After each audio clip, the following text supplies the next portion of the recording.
या देवी सर्वभूतेषु शक्ति रूपेण संस्थिता। नमस्तस्य नमस्तस्य नमस्तस्य नमो नमः। आप सभी श्रोताओं को चैत्र नवरात्रि के दूसरे दिन की हार्दिक शुभकामनाएं।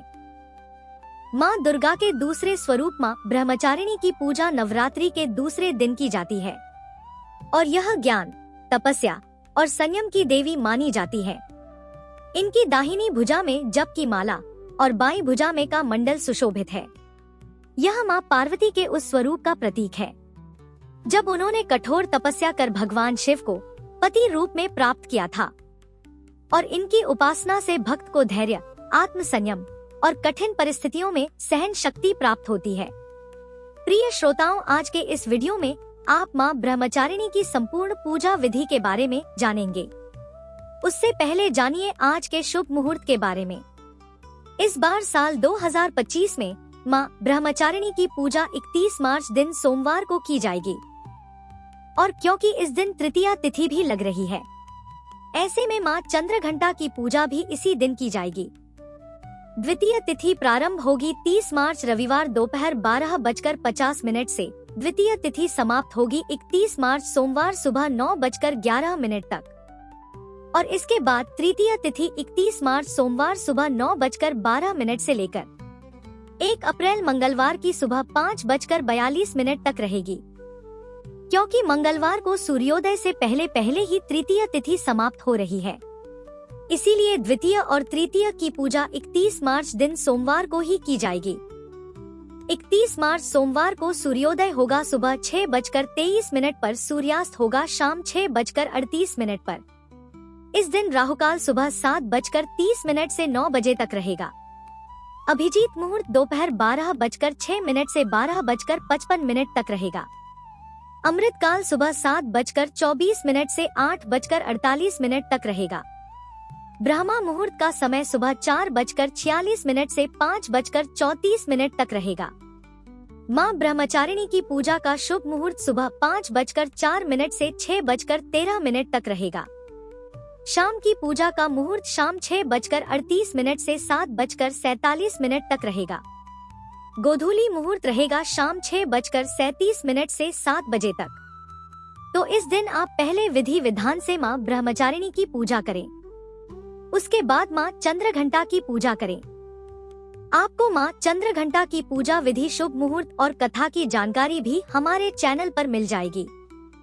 माँ ब्रह्मचारिणी की पूजा करने के लिए सुबह जल्दी उठकर स्नान करके साफ स्वच्छ वस्त्र धारण करने चाहिए।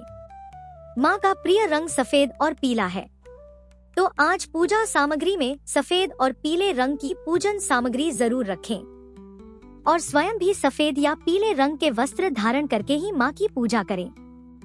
माँ का प्रिय भोग दूध से बनी मिठाई, मिश्री और शहद है। माँ ब्रह्मचारिणी की पूजा करने के लिए पहले से ही स्थापित चौकी पर विराजित माँ प्रतिमा को आप स्नान कराएं। उन्हें साफ स्वच्छ वस्त्र धारण कराएं, रोली, मौली, अक्षत अर्पित करें, सुहाग की सामग्री अर्पित करें, धूप दीप जलाएं और इसके बाद दूध से बनी मिठाई या पंचामृत माँ को अर्पित करें। ओम देवी ब्रह्मचार्य नमः मंत्र का 108 बार जाप करें। श्री दुर्गा सप्तशती के दूसरे दिन के अध्यायों का पाठ करें। माँ ब्रह्मचारिणी की कथा का पाठ या फिर श्रवण करें। सबसे अंत में कपूर जलाकर माँ ब्रह्मचारिणी की आरती उतारें। 9 वर्ष से कम उम्र की कन्याओं को आप सात्विक भोजन करा सकते हैं। उन्हें दक्षी या भेंट स्वरूप उन्हें खिलौने आदि उपहार में दे सकते हैं। पूजा करने के बाद आरती करके सबसे अंत में पूजा पाठ में हुई गलतियों के लिए सच्चे मन से क्षमा याचना करनी चाहिए। फिर दिन भर यदि उपवास रखना हो तो उपवास रखना चाहिए और शाम को भी विधि विधान से माँ ब्रह्मचारिणी की पूजा करनी चाहिए। शाम की पूजा करने से मानसिक शांति और आध्यात्मिक उन्नति प्राप्त होती है। शाम की पूजा में शुद्ध घी का दीपक जलाएं। कमल या सफेद पुष्प माँ को अर्पित कर सकते हैं और ओम ऐ सरस्वत्यै नमः मंत्र का जाप करने से सद्बुद्धि प्राप्त होती है। शिक्षा में प्रतियोगिता में सफलता प्राप्त होती है। शाम की पूजा के समय रुद्राक्ष की माला हो तो रुद्राक्ष की माला से या फिर मानसिक रूप से ही हरि ब्रह्माचारण स्वाहा इस मंत्र का यथासंभव जप करना चाहिए। फिर सबसे अंत में कपूर जलाकर आरती करनी चाहिए। माँ ब्रह्मचारिणी की पूजा का मंत्र है। देवी ब्रह्मचारिण्य नमः। माँ की प्रार्थना दधाना कर मदमाभ्याम अक्षमाला कमंडलु। देवी प्रसीदतु मयि ब्रह्मचारिण्यनुत्तमा। माँ की स्तुति या देवी सर्वभूतेषु माँ ब्रह्मचारिणी रूपेण संस्थिता। नमस्तस्य नमस्तस्य नमस्तस्य नमो नमः। कथा के अनुसार माँ ब्रह्मचारिणी भगवान शिव की पत्नी देवी पार्वती का ही एक स्वरूप है। जब माँ पार्वती को ज्ञात हुआ कि वे पिछले जन्म में सती थी और उन्होंने भगवान शिव को ही पति रूप में पाने का संकल्प लिया था, तो उन्होंने कठिन तपस्या की। उन्होंने हजारों वर्षों तक निर्जल और निराहार रहकर तपस्या की। पहले हजारों वर्षों तक केवल फल फूल खाए, फिर अगले हजारों वर्षों तक केवल बेलपत्र खाए। इसके बाद उन्होंने अत्यंत कठिन तप किया और फिर कई वर्षों तक केवल वायु का सेवन किया। उनकी इस घोर तपस्या से तीनों लोकों में हलचल मच गई। देवताओं ने भगवान विष्णु से कहा, माँ पार्वती को यह कठिन तप छोड़ने के लिए कहे, परंतु माँ अडिग रही। अंत में भगवान शिव ने स्वयं आकर उन्हें पत्नी रूप में स्वीकार किया। इसी कारण इस दिन तप, संयम और आत्मनियंत्रण का विशेष महत्व होता है। माँ ब्रह्मचारिणी स्वाधिष्ठान चक्र की अधिष्ठात्री देवी है। यह चक्र आध्यात्मिक शक्ति, आत्म संयम और ध्यान से जुड़ा है।